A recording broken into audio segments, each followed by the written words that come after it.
অন্তর জানি, তুমি বুঝে গেছো আমার মঙ্গল আমাকে কতটা ভালোবাসে মা।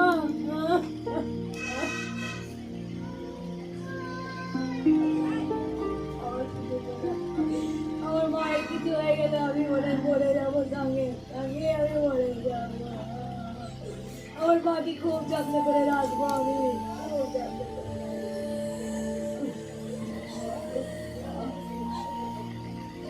সকলে কেমন আছেন? আশা করি সকলে ভালো আছেন, সুস্থ আছেন। তো আজকে আমি একটা বিষয় নিয়ে আবার ভিডিও করব। তো কিভাবে কৃষ্ণকালী মায়ের মন্দিরে যাবেন, তো আমি দেখতে পাচ্ছেন বর্ধমান স্টেশনের পেছন দিকে আছি। তো যারা কলকাতা হাওড়া থেকে আসতে চাইছেন বা এদিক থেকে আসানসোল দুর্গাপুর থেকে যারা ট্রেনে আসতে চাইছেন, তো তারা ট্রেনে আসতে পারেন। তো ট্রেনে এসে বর্ধমানের পেছন দিকে 8 নম্বর প্ল্যাটফর্মে নামবেন। তো এই দিকটা দিয়ে সিঁড়ি আছে, সিঁড়িটা দেখাবো। এই সিঁড়ি থেকেই নামবেন, এই সিঁড়ি থেকে নেমে এই দিকটা দিয়ে একটু হেঁটে যাবো। তো আমি এই দিকটা দিয়ে হেঁটে চলে যাবেন। আপনাদেরকে সহজভাবে বুঝিয়ে দিচ্ছি, এইভাবে কেউ বোঝাবে না কিভাবে যাবেন কৃষ্ণকালী মায়ের মন্দিরে। তো আমি টোটো স্ট্যান্ডে চলে এসেছি, স্টেশন থেকে বেরিয়ে। তো এইদিকে দেখাতে বলবো, এইদিকে কিন্তু টোটো অ্যাভেলেবেল কৃষ্ণকালী মায়ের মন্দিরে যাওয়ার জন্য। তো এখানে এসেই আপনি খুব সহজেই টোটোতে যেতে পারবেন কৃষ্ণকালী মায়ের মন্দিরে। এখানে আগে টোটোওয়ালাকে জিজ্ঞেস করে নেবেন যে কত করে ভাড়া। মাথা পিছু এক একজনের 30 টাকা করে ভাড়া। তো 30 টাকার বেশি দেবেন না। কেউ যদি 40 টাকা বলে তাকে বলবেন যে 30 টাকা করে ভাড়া, আমরা ভিডিও দেখে এসেছি। তো এখান দিয়ে খুব সহজেই কৃষ্ণকালী মায়ের টোটো পেয়ে যাবেন। যাকে বলবেন সেই আপনাদেরকে নামিয়ে দেবে। তো যদি কেউ বাসে আসতে চান, বাস স্টপটাও দেখাবো, কোথায় বাস স্টপ আছে। তো সেখান থেকেও কৃষ্ণকালী মায়ের মন্দিরে যাওয়া যাবে। তো আমি সেটাই দেখাবো আপনাদেরকে। তো চলুন পুরো ভিডিওতে থাকুন, আমার সাথে থাকুন, পুরো ভিডিওটা আপনাদের সামনে তুলে ধরবো। আশা করি আপনাদের ভালো লাগবে। আমি টোটোওয়ালাকে পেয়ে গেছি, একজন টোটোওয়ালার সাথে আমি কথা বলবো। কাকা বলুন, এখান থেকে কৃষ্ণকালী মায়ের মন্দিরে যেতে কত কেমন কি ভাড়া লাগে? এখানে কৃষ্ণকালীর মায়ের মন্দির যেতে গেলে 30 টাকা করে পার হেড, মানে মানে এক একজনের 30 টাকা করে। একজনের উপরে 30 টাকা করে ভাড়া করা আছে।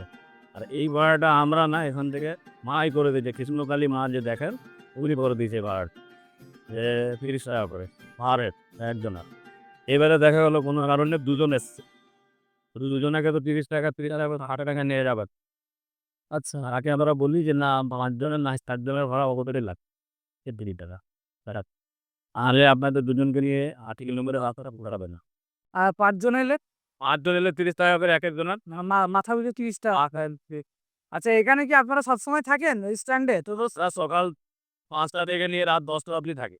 আচ্ছা, আপনার নাম্বার কি দেওয়া যাবে? ভক্তরা যারা দেখে আসবে ভিডিওটা আপনার। হ্যাঁ, নুপটা রেখতে এলো 9851 বলুন। 676053। আচ্ছা, আপনার নাম?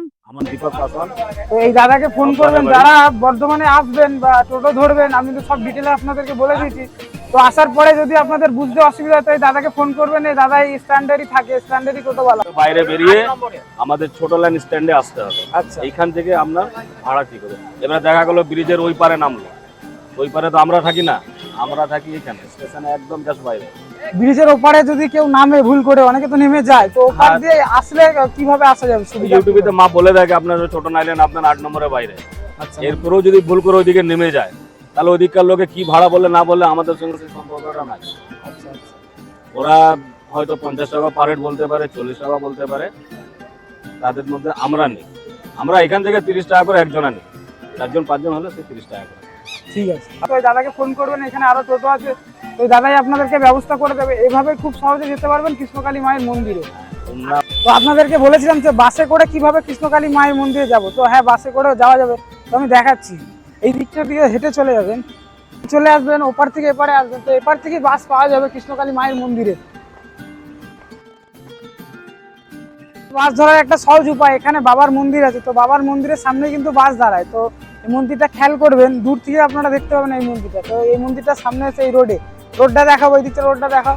এইখানটাতেই কিন্তু সমস্ত বাস দাঁড়ায় কানলা রোডের।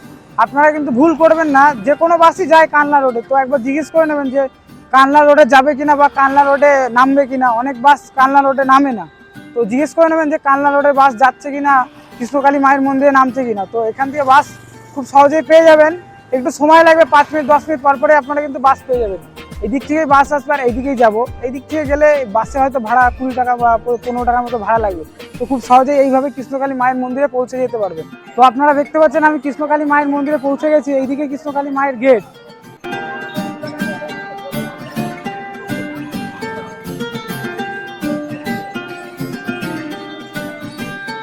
তো তো যারা নদিয়া কৃষ্ণনগর বা অথবা কানলা থেকে আসতে চাইছেন তো এই রোড দিয়েই ডাইরেক্ট বাস পাওয়া যায়। তো অনেকটা ঘুরতে হয়, যারা ট্রেনে আসেন তাদের তো অনেকটা ঘুরতে হয়। তো এই রোড থেকে সোজা বাস পাবেন। বর্ধমানে আসার অনেক বাস আছে নদিয়া কৃষ্ণনগর থেকে, তো খুব সহজেই এখানে বাস দাঁড়াবে। দুবেলাকে আপনি বলবেন যে আমি বর্ধমান কৃষ্ণকালী মায়ের মন্দিরে যাব, তো যে কোনো বাসওয়ালা এখানে আপনাকে নামিয়ে দেবে। এভাবেই খুব সহজভাবে এখানে আপনারা এসে উপস্থিত হতে পারেন। তো এরপরে যদি আপনাদের বুঝতে অসুবিধা হয় তাহলে আপনারা আমাকে অবশ্যই আবার কমেন্ট করে জানাবেন। আমি আপনাদের কমেন্ট অবশ্যই রিপ্লাই করবো আর আপনাদেরকে সঠিকভাবে আবার বোঝানোর চেষ্টা করবো। সকলে ভালো থাকবেন, সুস্থ থাকবেন, ধন্যবাদ।